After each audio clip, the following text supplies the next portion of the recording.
సంసార కెరటాలు 5వ భాగం. 4వ భాగంలో సుభద్ర తండ్రిని కోల్పోతుంది. దాంతోపాటు భర్త ఆస్తి మొత్తం తగలేసి ఇక మిగిలిన మామ ఆస్తిని కూడా కబళించడానికి ప్రయత్నిస్తూ ఉంటాడు. కథ కొనసాగుతుంది. గడిచిన కాలంలో సుభద్ర ఒక పిల్లవాడికి తల్లైంది. పుట్టిన బిడ్డను చూసైనా కొంత బాధను దిగమింగుకోక తప్పదని సమాధానపడింది. శోభనాద్రి నడవడికలో మార్పేం రాలేదు. ఇంట్లో విలువైన వస్తువులు చాలా వరకు బజారు పాలైనాయి.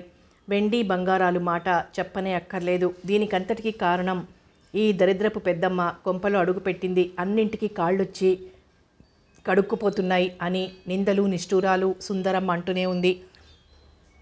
సుభద్ర నోరు లేని మూగబొమ్మల అన్నీ విని భరించడం అలవాటు చేసుకుంది. ఇంట్లో భార్య పిల్లాడు ఉన్నారనే విషయమే పూర్తిగా మర్చిపోయాడు శోభనాద్రి. పగలు రాత్రి విచక్షణ లేని తిరుగుళ్ళు తిరుగుతున్నాడు. సుభద్రకు తాను ఇంట్లో ఎందుకుంటుందో అర్థం కావటం లేదు. కేవలం పట్టెడు అన్నం కోసం ఒళ్ళు హూనం చేసుకుని మాటలు పడి ఈ ఇంట్లో ఉంటోంది. ఎందుకు ఈ జీవితం? క్రమంగా భర్త చేసే వ్యాపారం, రాత్రిళ్ళు అతని తిరుగుళ్ళకి అర్థం పూర్తిగా బోధపడింది. ఆమె అనుమానాలు అసత్యాలు కావు, యథార్థాలై ఆమె కనుల ఎదుటే సజీవంగా కనిపిస్తున్నాయి. ఇంట్లో అమ్మదగ్గ వస్తువులు పూర్తిగా అయిపోయాక కేవలం మనుషులు మాత్రం మిగిలారు. రాను రాను ఇల్లు గడవటమే కష్టంగా ఉంది. పిల్లాడికి పాల డబ్బా కూడా కొనలేని స్థితిలో ఉంది కాపురం. మనిషికి సుఖపడడానికి డబ్బొక్కటే ఉండగానే సరికాదు. అది కేవలం తాత్కాలికమైన ఆనందం, తృప్తినిస్తుందే కానీ శాశ్వత ఆనందం మాత్రం ఇవ్వలేదు. మనిషి తృప్తికి మించిన ఆనందం మరొకటి లేదీ ప్రపంచంలో. చాలామంది ఆ యథార్థాన్ని తెలుసుకోలేకపోతున్నారు. డబ్బుతో కొండ మీద కోతినైనా తేయవచ్చు, మనిషి ప్రాణాలే తీయొచ్చు, కానీ మనిషి ప్రాణాలు మాత్రం పొయ్యలేరు. అశాశ్వతమైన డబ్బు, వస్తువులు పోయిన బాధ కంటే భర్తకి తనకి రోజురోజుకు పెరిగే దూరం తలుచుకుని తల్లడిల్లిపోతోంది సుభద్ర. డబ్బు లేని వాళ్ళంతా మనశ్శాంతిగా బ్రతకటం లేదు. పిల్లవాడికి 3 రోజుల నుంచి ఒళ్ళు తెలియని జ్వరం, మూసిన కళ్ళు తెరవటం లేదు, మత్తుగా ఉన్నాడు. డాక్టర్కు చూపించమని భర్తకు చెబుతూనే ఉంది, కానీ పనిలేని వాళ్ళకి తీరిక అసలు ఉండదు. నువ్వే ఏదో ఒక హాస్పిటల్కి తీసుకెళ్ళు, నేను వరద బాధితుల సహాయం చేసే కమిటీ పనులలో తిరుగుతున్నాను అంటూ తప్పించుకుపోయాడు. ఒక్కసారి బావురుమని ఏడ్చింది సుభద్ర. ఇంటిలో బాధలు పట్టించుకోని మనిషికి వరద బాధితుల బాధలేం పడతాయి? ఎంత నిర్దయ! కర్కోటకుడు. కడుపున పుట్టిన బిడ్డ మీద లేని ప్రేమ కట్టుకున్న భార్య మీద ఎక్కడి నుంచి వస్తుంది? కాలం చూపించే కరుణ మీద బ్రతకాల్సిందే. వెనకటికి గుళ్ళో ఓ పంతులుగారు అంటూ ఉండేవాడు, కట్టుకున్న భార్య పిల్లలు వీధెమ్మట అడుక్కు తింటుంటే ఉంచుకున్న దానికి పిల్లలు లేరని నాగప్రతిష్ఠ చేయబోయట ఒక ఆయన అని. అది తన జీవితంలో నిజమైంది. చివరికి ఎదురింటికి ఎవరో డాక్టర్ గారు వస్తే ఆయన్ని బ్రతిమాలపోయింది. కానీ సమయానికి రజనీ వచ్చి పిల్లాడిని హాస్పిటల్కి తీసుకువెళ్ళింది. ఆయుర్దాయం ఉన్నవాళ్ళు ఏటిలో పారేసినా ఎదురీదుకుంటూ వస్తారు. పిల్లాడికి కాస్త ఆరోగ్యం చిక్కింది. తనకు తొందరలో పిచ్చి కానీ ఎక్కుతుందేమో అనిపించసాగింది సుభద్రకి. ఒక్కొక్కసారి భర్తను ఎదిరించి ఎన్నో అడగాలని, ఎంతో చెప్పాలని ఆమె మనసులో ఉన్న భర్తని, అత్తగారిని, ఆడబిడ్డని చూసేటప్పటికీ వాళ్ళ ధాటికి ఎదుర్కోలేక నోరు మూగపోతోంది, మనసు నీరు కారిపోతుంది. శోభనాద్రి ప్రవర్తనలో చివరికి గొప్ప మార్పే వచ్చింది, కానీ అది మనిషి బ్రతుకుబాటకు, జీవనోపాధికి మాత్రం ఉపయోగపడేది కాదు. సుభద్ర బ్రతుకి అది అస్సలు ఉపయోగం లేనిది. అతను పక్కా తాగుబోతుగా మారాడు. అన్నం, కాఫీ, టిఫిను బదులు కూడా తాగుడే అలవాటు చేసుకున్నాడు. ఎప్పుడు ఇంటికి వస్తాడో, ఎప్పుడు బయటికి వెళ్తాడో అతనికే తెలియదు. ఇదంతా నీ వల్లనే పాపిస్తుదానా, బంగారం లాంటి నా బిడ్డ ఎలా అయిపోయాడో, నిన్ను వాడు పెళ్లి చేసుకోకుండా ఉన్నా బాగుండేవాడంటూ ఆ సుందరమ్మ దుయ్యబట్టడం సుభద్ర దినచర్యలో ఒక భాగం. ఏవండి, ఎందుకిలా తాగి ఒళ్ళు గుళ్ళ చేసుకుంటారు? ఇది మీకు న్యాయమేనా? మీకోసం పెళ్ళాం పిల్లాడు ఏడుస్తారని మీకు గుర్తుందా? ఈ ఇంటిలో పూటకు పట్టెడన్నం తినటం కష్టంగా ఉందే, డబ్బంతా ఇలా తగలేయటం దేనికండి? అందొక రోజు వ్యాపారంలో బాగా నష్టం వచ్చింది. 1,00,000 రూపాయలు అప్పులు తేలాయి. అది మర్చిపోవటానికే తాగుతున్నాను. ఇంకా ఎందుకండి ఈ అబద్ధాలు? మీరు ఇంకా వ్యాపారం చేస్తున్నారంటే నన్ను నమ్మమంటారా? అంది దీనంగా. నమ్మితే నమ్ము, లేకపోతే లేదు. వెదవగోల. తాగినా సంతోషంగా ఉండనియవు, అందుకే కొంపకి రావాలంటే విసుగు నాకు అన్నాడు చిరాగ్గా. అంతే, తను ఇంకా ఏమైనా అంటే ఈ మాత్రం కూడా ఇంటికి రాడేమో అన్న భయం. ఇలాంటి సమయంలో ఆయనకి పొలం అమ్మిన డబ్బు గుర్తుకు రాలేదు. ఇంకా నయం, తెలిసిందంటే అది స్వాహా అయిపోతుంది. అయినా అది నా పేరున ఉందిగా, ఎట్లా తీయగలడు? ఈసారి ఎన్ని అవాంతరాలు ఇబ్బందులు వచ్చినా సరే ఆ డబ్బు బాబు భవిష్యత్తుకు ఉపయోగించాల్సిందే. ఆకాస్త ఆధారం పోతే ముష్టెత్తుకుని తినాల్సిందే తను. చివరికి ఏదో సందర్భంలో ఆ సంగతి ఎత్తేసరికి వికటంగా నవ్వాడు శోభనాద్రి. ఏమిటా నవ్వు? నేను అడిగేది డబ్బు సంగతి అంది గుండెలు దడదడలాడుతుంటే. ఇంకా అర్థం కాలేదా? నేను చెప్పేది అదే, అంతా శూన్యం అంటూ గాలిలో సున్నా చుట్టి చూపించాడు. అంటే అది కూడా తాగేశారా? అంది ఆందోళనగా. ఎప్పుడో అయిపోయింది. ఆ డబ్బు నా పేరున వేశానన్నారు. నేనంత తెలివి తక్కువవాడినా నీ పేరున వేయడానికి? నాకు అవసరమైతే ఇస్తావా చస్తావా, అందుకే నా పేరున వేశాను. అంతా అయిపోయింది. ఛీ, ఆడదాని పుట్టింటి సొమ్ము తాగటానికి సిగ్గులేదు మీకు? అబద్ధాలు చెప్పి ఇంత మోసం చేస్తారా నన్ను? పై పై మెరుగులు, మీ నక్క వినయాలు నమ్మి మోసపోయి నన్నిచ్చి చేశాడు మా నాన్న. బ్రతికున్నంతకాలం నేనేదో సుఖపడిపోతున్నానని అనుకున్నాడు. ఇచ్చిన కట్నం కాకుండా మరో 15,000 బూడిదలో పోశారు. చివరికి నేను ఈ నరకంలో బ్రతకాల్సి వచ్చిందంటూ నిస్సహాయంగా ఆక్రోశించింది సుభద్ర. ఏడు, బాగా ఏడు. నీకు ఒళ్ళు బాగా కొవ్వెక్కిందిలే. భర్తనే గౌరవం కూడా లేకుండా నన్ను ఎదిరిస్తావా? చంపేస్తాను, జాగ్రత్త. నా సంగతి ఇంకా తెలియదంటూ చావబాధ సాగాడు. సుభద్ర పుట్టాక ఏనాడు చిన్న దెబ్బ కూడా ఎరగదు. అట్లాంటిది తాగుబోతైన భర్త చేతిలో అసహాయంగా అతను కొట్టే చావు దెబ్బల్ని మౌనంగా భరిస్తోంది. మనిషి జీవితంలో కొన్ని దుష్ట గడియలుంటాయి. వాటి ప్రభావం చాలా బలంగా ఉంటుంది. శోభనాద్రి ఎలాంటి దుష్ట గడియలలో భార్యను కొట్టడం మొదలుపెట్టాడో తెలియదు, కానీ పైనున్న తథాస్తు దేవతలు అనుక్షణం ఆమెను ఆశీర్వదిస్తూనే ఉన్నారు. సుభద్ర, ఏమిటి మరీ ఇలా అయిపోతున్నావు? అంది జాలిగా రజని. ఏం చెప్పను రజని, పిల్లాడికి పాల డబ్బా లేదు, ఇంట్లో బియ్యం లేవు. ఎన్నిసార్లు అడిగినా ఆయన పట్టించుకోవటం లేదు. ఎదురు తిరిగితే చావబాదుతున్నారు. నాకు బ్రతకాలం లేదు. పసివాణ్ణి వాళ్ళకు వదిలేసి చావలేకపోతున్నాను. ఏం మాటలు సుభద్ర? చావాల్సిన కర్మ నీకేం పట్టింది? భగవంతుడు మనకు జీవితం ఇచ్చింది చావమని కాదు అంది సుభద్రను ఓదార్చుతూ. అంతకంటే నాకేం చేయాలో అర్థం కావటం లేదు. అసలు ఈ చిక్కులన్నీ మీ నాన్నగారు పోవటంతో మరీ ఎక్కువయ్యాయి. ఇంకా ఆయన వస్తారు, నీకో దారి చూపిస్తారని అనుకున్నాను. ఇలా జరగటం నీ దురదృష్టం సుభద్ర. అసలు నాకు పెళ్ళైన తర్వాతే శని పట్టింది రజని. ఇన్ని బాధలు కష్టాలు ఉంటాయని తెలిస్తే పెళ్లి చేసుకునేదాన్నే కాదు. ప్రపంచంలో ఇంతమంది ఉన్నారు, కానీ ఎంత తాగేవాళ్ళైనా మరీ ఇంత విపరీతం కావటం నేనెక్కడా చూడలేదు. అది నా దురదృష్టమే. డబ్బు కనబడగానే ఆయన మరీ విచ్చలవిడిగా తిరిగేస్తున్నారు. మీ అత్తగారు కమల ఎట్లా తింటున్నారు? ఇల్లు మా అత్తగారి పేరున ఉంది. ఆవిడ పేర బ్యాంకులో డబ్బుందట. ఆ వడ్డీ డబ్బులు తెచ్చుకొని తల్లి కూతురు తింటారు. కొడుకు ఇంటికొస్తే పెడతారు. చంటి వెధవ గోలెత్తి ఏడ్చినా వాడిని అటు రానివ్వరు. వెళ్ళి మీ అమ్మని అడుగు అంటారు. వాళ్ళకి సుఖంగా గడిచిపోతోంది. నేను ఎలా పోతే వాళ్ళకేం? కట్టుకున్న మొగుడికే కనికరం లేకుండా రాక్షసుడైతే మిగిలిన వాళ్ళకేం పని నిన్ను చూడటానికి? ఏడవటం తప్ప ఏం చేయలేని స్థితిలో ఉంది సుభద్ర. ఏడవకు సుభద్ర, నీకు వాళ్ళు తప్ప వేరే ఎవరూ దిక్కులేకపోవటంతో మరీ తెగిస్తున్నారు. ఈ జీవితం ఎన్నాళ్ళు గడపాలో, దినదినం ఏం జరుగుతుందో తెలియకుండా ఉంది రజని. అదే నా బాధ. నా ప్రాణానికి వీడొకడు. వాణ్ణి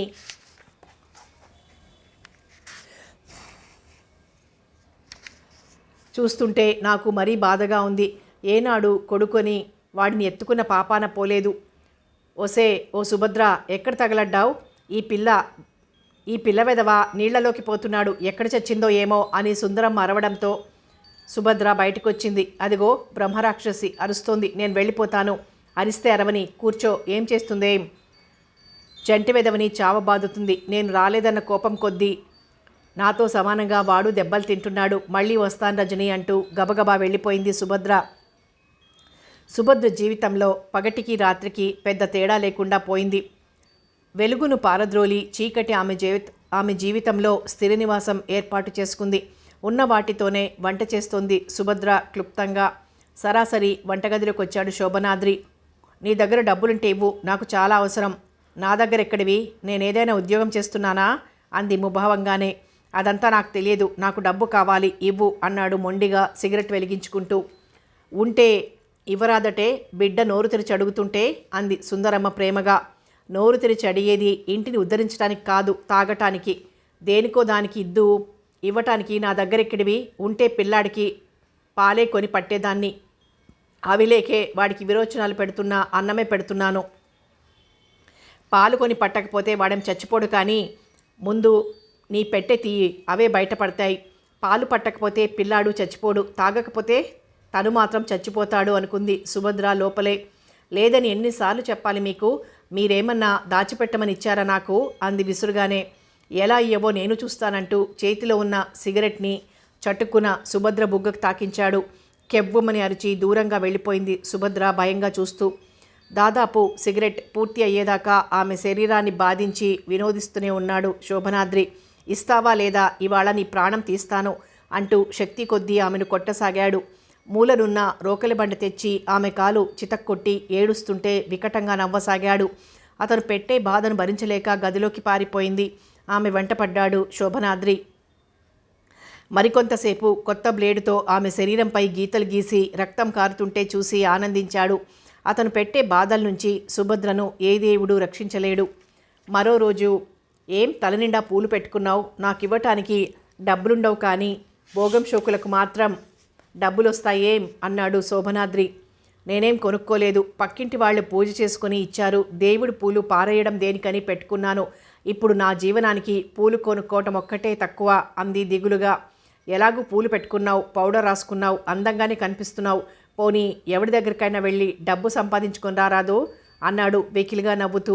రెండు చెవులు గట్టిగా మూసుకుంది సుభద్ర. మీరు ఎవరిని గురించి మాట్లాడుతున్నారో తెలుస్తోందా, అంది ఏడుస్తూ తల్లో పూలు తీసి అవతల పెట్టి. పకపక గుండెలెదిరేలా నవ్వాడు శోభనాద్రి. ఏం బాధగా ఉందా? ఏం పర్వాలేదు, ఈ రోజుల్లో నీలాంటి ఆడవాళ్ళంతా ఇలానే చేస్తున్నారు. అక్కడే ఉంటే ఇలాగే ఏదో ఒకటి అంటాడని లోపలికి వెళ్ళిపోయింది సుభద్ర.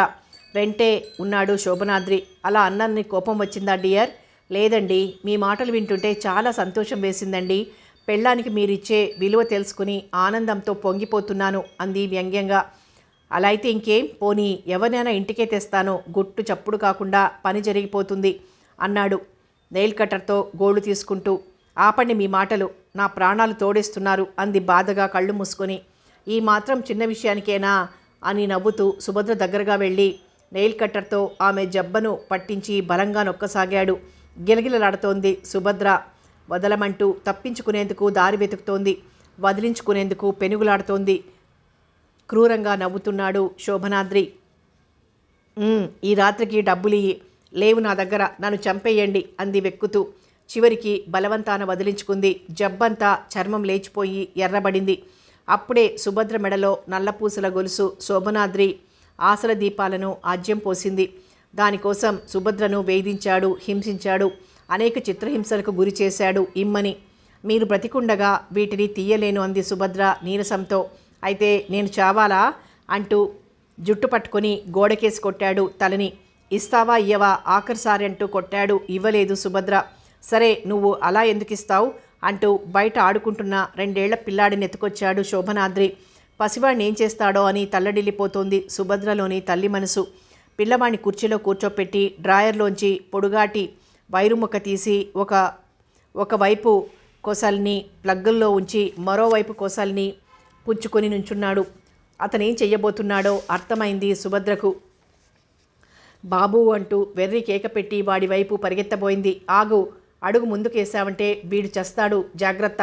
ఈ వైరు తాకించానంటే నీ బాబు సరాసరి వైకుంఠం వెళ్తాడు, షాక్ కొట్టి. ఇప్పుడు చెప్పు, ఇస్తావా ఇవ్వవా అన్నాడు ఆ వైరుతో పిల్లాడిని తాకించబోతూ. ఆగండి, కసాయి వాడికైనా బిడ్డంటే ప్రేమ ఉంటుంది. మీరు తండ్రై ఉండి వాణ్ణి చంపుతారా? మీకు పెళ్ళాం పిల్లలు, నీతి నిజాయితీ, మంచి చెడు, గౌరవం, మర్యాద ఏం అక్కర్లేదు. డబ్బు డబ్బు డబ్బు, అదే మీ సర్వస్వం. దాంతోనే మీ జీవితం తెల్లారుతుంది. ఏదో ఒకనాడు ఈ డబ్బు కోసమే అంటూ ఆయాసంతో నల్లపూసల గొలుసు పుట్టుక్కున తెంచి భర్త ముఖాను విసిరికొట్టి పిల్లాడినెత్తుకుని రజని ఇంట్లోకి వెళ్ళిపోయింది. ఆ రాత్రంతా పిల్లాడిని గురించిన భయమే పట్టుకుంది సుభద్రకి. వాడిని కూడా డబ్బు కోసం ఎక్కడైనా అమ్మేస్తాడేమో. డబ్బు కోసం వాడి ప్రాణాలను తీయడానికి సిద్ధపడినప్పుడు ఏం చేయటానికైనా వెనుకాడదు. ఈ బాధలు భరించలేక చేద్దామంటే వీడేమైపోతాడో అన్న భయం మధ్య వాడు అన్యాయంగా బలి కావాల్సి వస్తుంది. వీడి కోసమేగా ఇన్ని చిత్రహింసలు భరించటం. కష్టాలన్నీ పేదవాడింటికి వచ్చే చుట్టాల్లా చెప్పపెట్టకుండా కలిసికట్టుగా వస్తాయి. సుభద్రకి మళ్ళీ నెల తప్పి 3వ మాసం వచ్చేసింది. సుభద్ర తన గురించి తను పట్టించుకోవటం ఎప్పుడో మర్చిపోయింది. కానీ విషయం తెలుసుకునేసరికి మరీ బెంబేలు పడిపోయింది. తన బ్రతుకే దుర్భరంగా ఉంది. పిల్లాడిని చూసి బ్రతుకుతోంది. కానీ మళ్ళీ ఈ బెడద అతని ప్రతిరూపాన్ని బయట ప్రపంచంలోకి అడుగుపెట్టనివ్వకుండా తుడిచివేయటానికే నిశ్చయించుకుంది సుభద్ర. అనేక ప్రయత్నాలు చేసింది. చివరికి ప్రాణాపాయమైన పనులు కూడా చేసినా లాభం లేకపోయింది. శోభనాద్రి కంటే మొండి ప్రాణం సుభద్రలో ఎదుగుతున్న పిండం ఇక మోయక తప్పలేదు సుభద్రకి. ఆమె మనసు విశ్రాంతి కోరుకుంటోంది. 4 రోజులు పినతండ్రి దగ్గరుంటే కాస్త మనశ్శాంతి దొరుకుతుందేమోనని ఆశపడింది. ఎట్లాగో భర్తనొప్పించి బయలుదేరింది. ఇంటి ముందు బండి దిగ్గానే తండ్రి గుర్తుకొచ్చి దుఃఖం ఉప్పెనలా ముంచుకొచ్చింది. అప్రయత్నంగా ఇంట్లోకి నడిచింది. అన్నీ తండ్రి జ్ఞాపకాలే. రా అమ్మా రా, అంతా కులాసానా? ఉత్తరం ముక్కైనా రాయకుండా వచ్చావేం? కాకి చేత కబురు పంపిన బండి స్టేషన్కి పంపేవాళ్ళం అంది ఆప్యాయంగా మాణిక్యం. నేను కాకిలాగా ఎప్పుడొస్తానో నాకే తెలియదు, ఇంకా కబుర్లు కూడానా అనుకుంది. మళ్ళీ నీళ్ళోసుకున్నావా అంది పిల్లాడిని ముద్దాడుతూ. అయిష్టంగానే తల ఊపింది సుభద్ర. పిల్లాడికి స్నానం చేయించి ఇద్దరికి భోజనం పెట్టింది మాణిక్యం. ఏమిటో మీ నాన్న అలా మృత్యుపాలు అవుతాడని ఎన్నడైనా అనుకున్నామా? మహారాజులా బ్రతికాడు, మట్టిలో కలిసిపోయాడు. నాన్న లేకపోతే మేం లేమటే పిచ్చి తల్లి, ఉత్తరం ముక్కైనా రాయటం లేదు అని వాపోసాగింది మాణిక్యం. పినతల్లి చూపించే ఆదరణకి ఆప్యాయతకి చలించిపోయింది సుభద్ర. మేఘం చల్లగాలికి వర్షించినట్లు ఆమె ప్రేమకి కరిగిపోయి ఒక్కసారి ఏడ్చేసింది. ఏడవకమ్మా, ఏం చేస్తాం, అనుకున్నవన్నీ మన రోజులు కావు అంది అనునయంగా. సుభద్ర దుఃఖానికి కారణం తండ్రి మరణమని తలపోస్తూ. పావుగంట కానీ తేరుకోలేదు సుభద్ర. నెమ్మదిగా తన సంసారం గురించి, మధ్యలో ఇంట్లో వాళ్లల్లో వచ్చిన మార్పుల గురించి, చివరికి సంసారం ఎలా కూలిపోవటానికి సిద్ధంగా ఉన్నది అన్నీ యథాతథంగా చెప్పింది సుభద్ర. అంతా విని ఆశ్చర్యపోయింది మాణిక్యం. అట్లాగటే అమ్మా, అంత రాక్షసుల వాళ్ళు ఇన్నాళ్ల నుంచి ఇన్ని ఇబ్బందులు పడుతున్నావా తల్లి? నువ్వేదో సుఖంగా ఉన్నావని మేమంతా అనుకునేవాళ్ళం. మీ నాన్న అయితే తనకి ఇలాంటి అల్లుడు దొరకడం ఎంతో అదృష్టమని అతగాడి సుగుణాలను గురించి ఊరందరికీ చెప్పుకొని మురిసిపోయేవాడు. ఆఖరికి నీ కర్మ ఇట్లా కాలిందా? ఆ మధ్య ఒకసారి ఎప్పుడో 15,000 పంపమని ఉత్తరం రాస్తే నేను ముందు భోంచేసి వెళ్ళమని ఎంత వారించినా వినకుండా అన్నం ముందు కూర్చున్న మనిషి అట్లాగే వెళ్ళి మనీ ఆర్డర్ చేసి వచ్చాడు. ఆ తర్వాత 2 సార్లుగా 30,000 మళ్ళీ పంపాడు. మీరేం ఇబ్బందుల్లో ఉన్నారో అని. చివరికి 4వసారి అనుకుంటాను మళ్ళీ డబ్బు పంపమని రాస్తే 4 రోజులు ఆలోచించుకొని డబ్బు సర్దుబాటు కాలేదని ఉత్తరం రాసినట్లు మీ బాబాయ్తో చెప్పారట. నీ సుఖం కోసం ఆయన తాపత్రయపడితే చివరికి ఈ విధంగా జరిగింది. అందుకే అంటారు, తానొకటి తలిస్తే దైవం ఒకటి తలిచాడని. అంతా దేవుడి లీల అంది సుభద్ర స్థితికి జాలిపడుతూ. నాకొక్కసారి డబ్బు పంపినట్లుగా తెలుసు, కానీ మిగిలిన సంగతులు తెలియవు పిన్ని.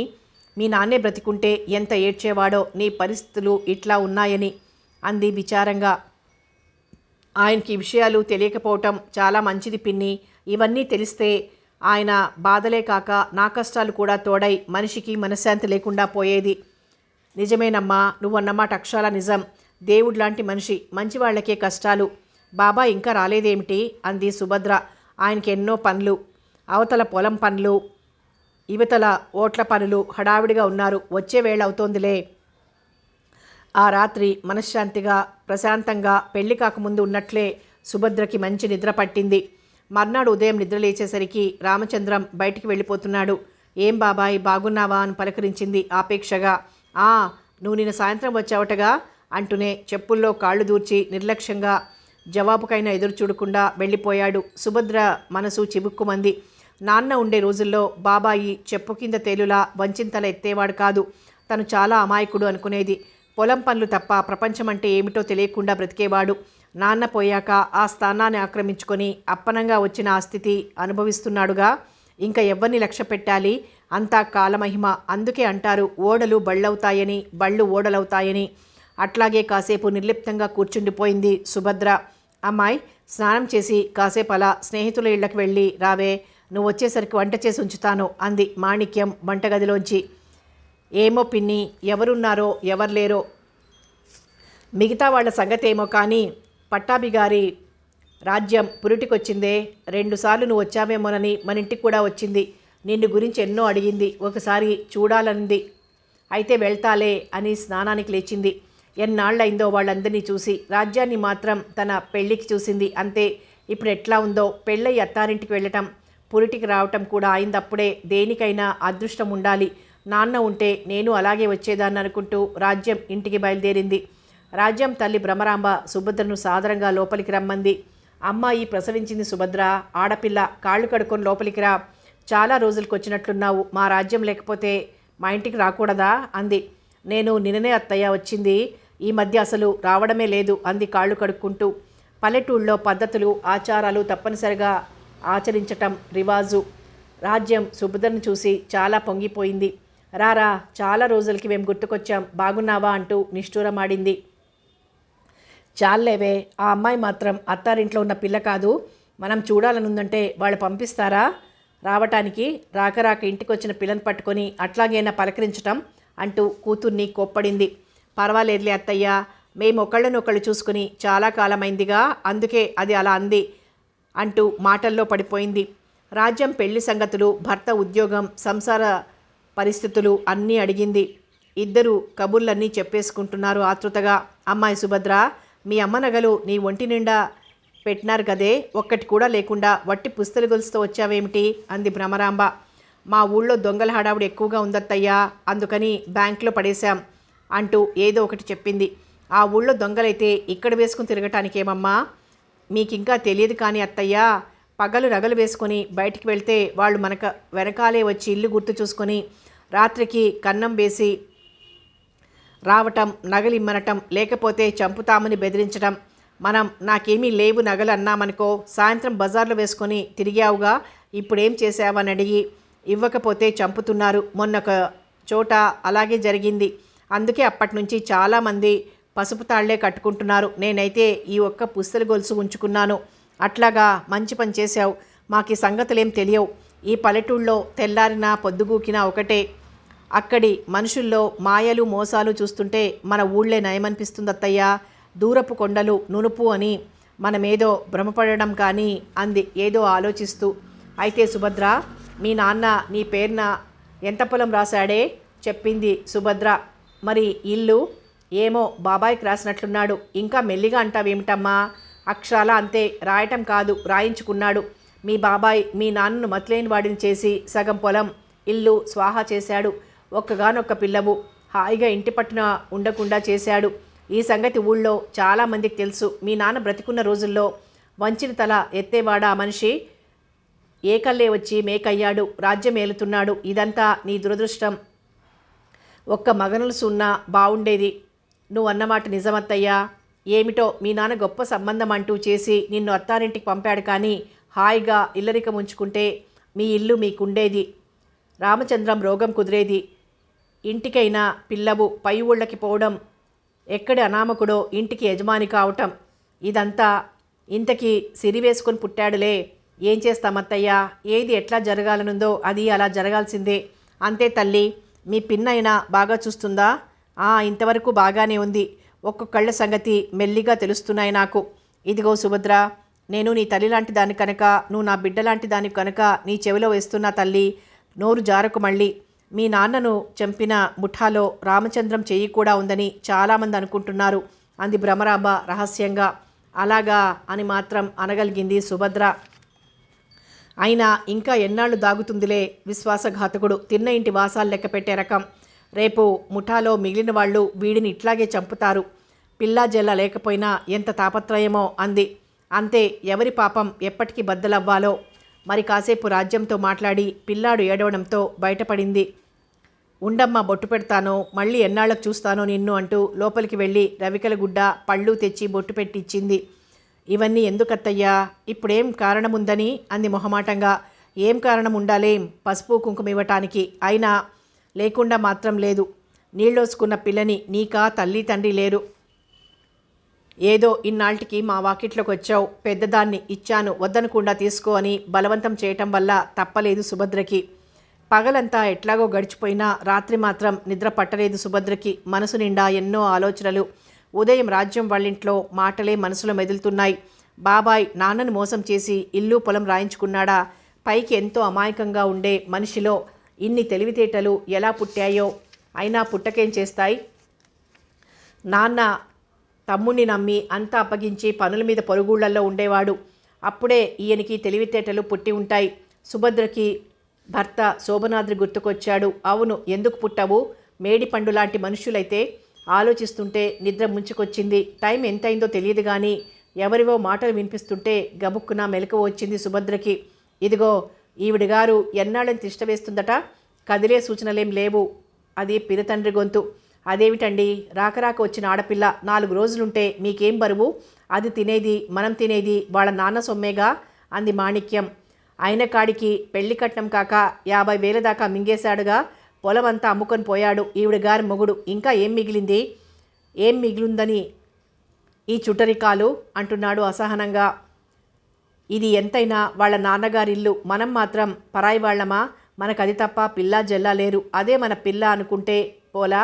పాపం దాని పరిస్థితులు బాగుండక మన దగ్గర కొన్నాళ్ళు ఉండిపోదామని వచ్చింది. ఎంతైనా చిన్నప్పటి నుంచి ఈ చేతులతో పెంచాను. మమకారం ఎక్కడికి పోతుంది? నోర్ముయ్యవే. మమకారం మమకారం అనుకుని ఎండుకారం ఒంటికి తగిలించుకుంటున్నావు. వాడో తాగుబోతు వెధవ. వాళ్ళ ఆస్తిపాస్తుల్ని తగలేసుకున్నాడు. ఇంకా మన ఆస్తి నాశనం చెయ్యాలని వాళ్ళ ప్లాన్. ఇప్పుడు మనకి చిప్పే గతి తెలిసిందా? ఏం మాటలండి అవి? ఆడపిల్ల బాధల్లో ఉండి మనింటికి వచ్చింది. ఈ ఇల్లు మాత్రం బావగారిది కాదు, ఆయన పెట్టిన భిక్షేగా. బావగారు బండలు, వాడు బావా? నాకంటే నీకెక్కువేమిటి నీకు? వాడు చేసింది దగుల్బాజీ పనులు. అన్నా అన్నా అన్నా కంటికి నెదురుగా ఉన్న ఆడదాన్ని బతకనిచ్చేవాడా? ఆ తల్లి కూతుళ్ళు, ఆ టీచర్గా చేరిన పిల్ల, ఆ కాంతానికి కడుపు వచ్చిందంటే, అది పిచ్చిదై చచ్చిందంటే మీ బావగారి పుణ్యమే. ఏమో ఎందుకు ఆ పాపపు మాటలు? నిజానిజాలు దేవుడికి తెలుసు. ఆయన ఇప్పటికీ పుణ్యాత్ముడనే చెప్పుకుంటారు ఊళ్ళో వాళ్ళు. నీ కంటికి ఆయన పుణ్యాత్ముడు, నేనో పాపాత్ముడిని. అందుకే కుక్క చావు చచ్చాడు అన్నాడు అసహ్యం కోపం ధ్వనించే కంఠంతో. ఛీ, ఏం మాటలండి అవి? ఎవరో వాళ్ళ నోట్లో మట్టి కొట్టుకున్నారు. వాళ్ళు అలాగే చేస్తారు అంటూ మందలించింది మాణిక్యం. నోర్ముయ్యవే. వాళ్ళని తిట్టిపోస్తావెందుకు? నేను ఊరుకుంటాలే కానీ అది రేపు కదలకపోతే పొమ్మని నువ్వే చెప్పు. ఇట్లాంటి దరిద్రులందరినీ కొంపలో చేర్చావంటే అది మనల్ని పట్టుకుంటుంది. ఎట్లా చెప్పనండి? మీ మాటలు నాకేం అర్థం కావటం లేదు. అయితే రేపు నేనే చెబుతాలే. నీకు దాన్ని చూస్తే నోరాడదు. పెంచిన ప్రేమ కదూ అన్నాడు ఎగతాళిగా. సుభద్రకు ఆ మాటలు వింటుంటే ఒళ్ళు మండిపోసాగింది. వెంటనే వెళ్ళిపోదామా అనిపించింది. కానీ పల్లెటూరు, అర్ధరాత్రి, బళ్ళు, రైళ్ళు, బస్సులు దొరకటం కష్టం. నోరు లేనట్లుండే మనిషి ఎన్ని మాటలు అనగలుగుతున్నాడు? దీన్ని బట్టి చూస్తే ఉదయం అత్తయ్య చెప్పిన మాటలు నిజమే అనిపిస్తోంది. దీనికంతటికీ కారణం డబ్బు. అదే మనుషుల్ని పశువులుగా మార్చేస్తుంది. అన్నగారిని మోసం చేసి తను మాత్రం ఏం బాగుపడతాడులే, ఎరక్కపోయి రావటమైంది. ఇక్కడ వీళ్ళేదో ఆప్యాయత తవ్వి తలకెత్తుతారని అనుకుంది. కానీ అదంతా ఒట్టి భ్రమ. అంతేగా మరి. దిక్కులేని వారికి దేవుడే దిక్కు. ఇంతకాలం నాన్న దగ్గర విశ్వాస పాత్రుడిలా నటించి ఆయన పోగానే విశ్వాసహీనుడిగా మారిపోయాడు. అయినా ఒకళ్ళనని ఏం లాభం? తన అదృష్టం ఈ తీరుగా ఉంటే అన్నింటా చుక్కెదురే. కాలం కర్మం బాగుండకపోతే తాడే పామై కలుస్తుందంటారు. అది నిజం. అలా కలతబారిన మనసుతో ఉదయం కోసం ఎదురు చూస్తోంది సుభద్ర. కోళ్లు కూయటం విని లేచి మొదటి బస్సుకే ప్రయాణమైంది. అదేమిటే సుభద్ర, అప్పుడే వెళ్ళిపోతావా అంది కన్నీళ్లు పెట్టుకుంటూ మాణిక్యం. అవును పిన్ని, వెళ్ళిపోవాలి. 2 రోజులుందామని వచ్చాను. కానీ ఎల్లకాలం ఇక్కడే ఉండిపోగలనా? నా పాటలేవో నేను పడతాను. నువ్వు చూపించిన ప్రేమ ఆదరణ మర్చిపోలేను పిన్ని అంది రుద్ధకంఠంతో. 2 కొత్త చీరలు, పసుపు కుంకుమ తెచ్చి బొట్టు పెట్టి సుభద్రకిచ్చి తనే సంచిలో పెట్టేసింది. సుభద్ర వారిస్తున్నా భర్త చూస్తాడనే భయంతో. పిన్ని, నీకో మాట చెప్పాలని. బహుశా నేను రావటం ఇదే ఆఖరుసారి కావచ్చు అంటూ చెవిలో మెల్లగా చెప్పింది. బాబాయ్ ఎంత పనిచేశాడా?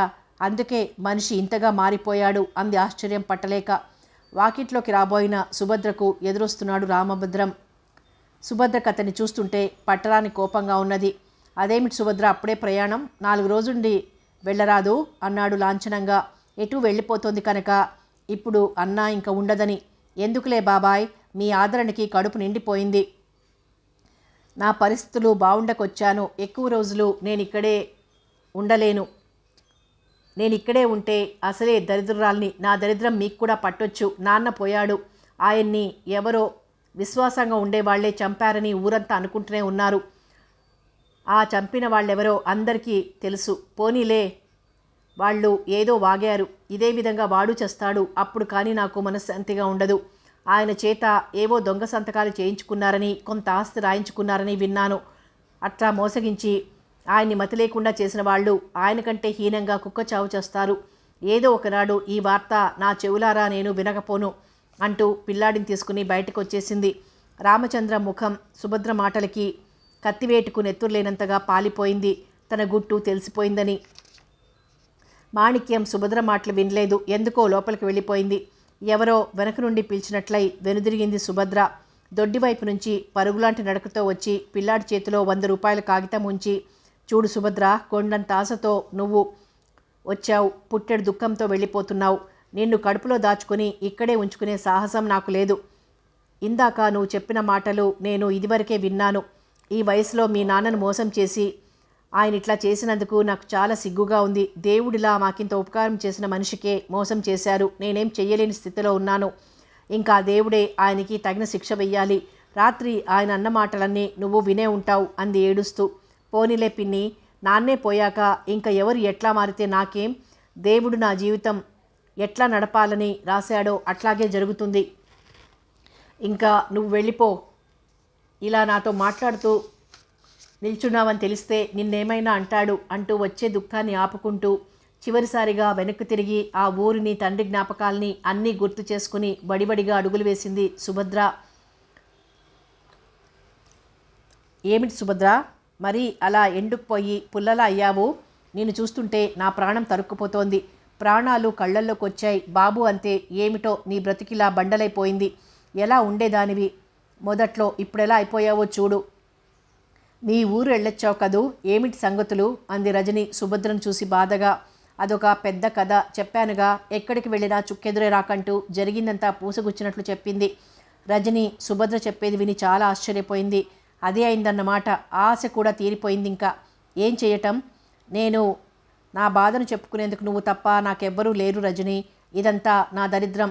నాన్న బదులు నేను చచ్చినా ఈ బాధలు తప్పేవి. ఇంట్లో ఆయన పెట్టే చిత్రహింసలు భరించలేకపోతున్నాను. తాగి వచ్చి డబ్బుల కోసం చంపేస్తున్నారు. ఎలాంటి పాపం మాటలు అంటున్నారో తెలుసా? నేనింకా అందంగానే ఉన్నానట. ఎవరి దగ్గరికైనా వెళ్ళి డబ్బులు తీసుకురావాలట. ఎదురు చెబితే ఒళ్ళు హూనం చేస్తున్నారు. నువ్వెందుకు వెళ్ళటం? వాళ్ళ చెల్లెలు అమ్మ ఉన్నారుగా, పంపించి తెచ్చుకోమను. వాళ్ళని ఏమన్నా అంటే సహించరట. చెప్పానుగా, ఒళ్ళంతా ఎలా కాల్చేవారో. చివరికి తనే ఎవరినైనా ఇంటికి తెస్తారట. నేను వాళ్లతో ఉండి సంపాదించి ఇవ్వాలట. ప్రతిరోజు ఇదే గోల. విని విని భరించలేకపోతున్నాను. అలా కాదంటే నా ఎదుట పసివాడి ప్రాణాలు తీయటానికి చూస్తున్నారు. అందుకే వాడిని ఎక్కువగా నీ దగ్గరే వదిలేస్తున్నాను. పాపం, వాడేది పడితే అది తిని ఉంటున్నాడు. కాస్త అలవాటైందిగా, నీకోసం ఏడవటం లేదులే. వాడికింక నువ్వే దిక్కు రజని. అదేం మాట సుభద్ర, నేను పరాయిదాన్నా? వాడు నా దగ్గరున్నా నీ దగ్గరున్నట్లే. వాడిని గురించి నువ్వేం బెంగ పెట్టుకోకు. పొలం అమ్మిన డబ్బు నీ పేరు వేశాడన్నావు, అదైనా ఉందా? అది ఎప్పుడో అయిపోయిందట.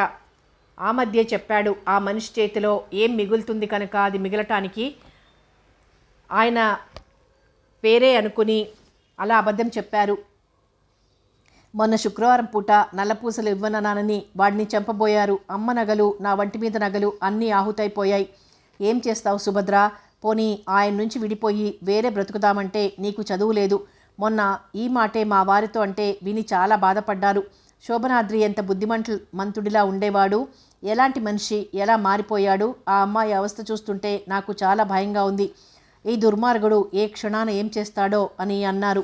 కొత్తలో మీ గొడవ మీది అనుకుని ఊరుకునేవాళ్ళం. కానీ ఇల్లు నరకంగా మార్చి నిన్ను ఇంతలా బాధిస్తుంటే చూస్తూ ఊరుకోబుద్ధి కావటం లేదు సుభద్ర. నాన్న ఉన్నా నాకు ఈ కష్టాలు ఉండేవి కాదు రజని. ఈ మొగుడు చచ్చినా నాకేం సంబంధం లేదనుకుని ఆయన దగ్గరికి పోయి హాయిగా ఉండేదాన్ని. నా దరిద్రం కొద్దీ నాకు దూరం అయ్యారు. బాబాయ్ అట్లా తయారయ్యాడు. ఇంక నా కష్టాలు విని పట్టించుకునేది ఎవరు చెప్పు? 30 ఏళ్లకే 100 ఏళ్ల అనుభవం చవిచూశాను. ఆయనంటే నాకున్నది అసహ్యం, ద్వేషం. ఇదే తాగి వచ్చి ఏ రాత్రో నన్ను చంపేసి వాడిని ఏం చేస్తారో, ఎక్కడ అమ్మేస్తారో అని హడలి చేస్తున్నాను. నేను చేస్తానన్న భయం కంటే ఇంకా లోకజ్ఞానం లేని పసివాడిని గురించే నా బాధ. అనుక్షణం కుమిలి చస్తున్నాను. నేను ఇలా మీ ఇంటి వైపు వస్తే తల్లి కూతుళ్ళు నోళ్ళు పడేలా తిడుతున్నారు. నువ్వు నాకు సొంత అక్కలాంటి దానివి కనుక చెప్తున్నాను రజని. ఆయన ప్రవర్తన చివరికి ఎట్లా మారుతుందో, ఏ రాత్రివేళ ఎవరిని తెచ్చి ఏం గోల చేస్తారోనని ప్రాణాలు బితుకుబితుకుమంటున్నాయి. చివరికి నేను ఒళ్ళమ్ముకొని బ్రతకాల్సిన పరిస్థితికి తెస్తారేమోనని భయపడుతున్నాను. అలా అనుకోకు సుభద్ర, నీకు నేను లేనా? మొన్న మధ్య ఒకరోజు నిన్ను కొడుతుంటే ఇక భరించలేక ఆయన వచ్చి మీ వారిని కేకలేస్తే అతను ఎంత గొడవ చేశాడో, మమ్మల్ని ఎన్ని తిట్టాడో విన్నావుగా. వాడే నీ రంకుమొగుడా అన్నాడు చివరికి. అందుకే నీకేదైనా ఉపకారం చేద్దామన్నా వెనుకంజ వేస్తున్నాం. నాకు అనుక్షణం నీ గురించి ఆలోచనలే. నీతో స్నేహంగా ఉండి కూడా నీకేం సహాయం చేయలేకపోతున్నామే అని బాధపడుతూనే ఉన్నాం. ఎన్నో చోట్ల ఇలాంటి తగాదాలు చూశాం, కానీ ఇంత దారుణం మాత్రం ఎక్కడా లేదు. కనీసం రాత్రి తాగిన మనిషికి ఉదయమైనా పెళ్ళాం పిల్లలు గుర్తొస్తారు. నీకు ఆపాటి ఆదరణ కూడా లేదు అంది రజని. నా మొహాన దేవుడు ఏం రాశాడో, ఏం చెయ్యాలో నాకేం అర్థం కావటం లేదు అంది వేదనగా సుభద్ర.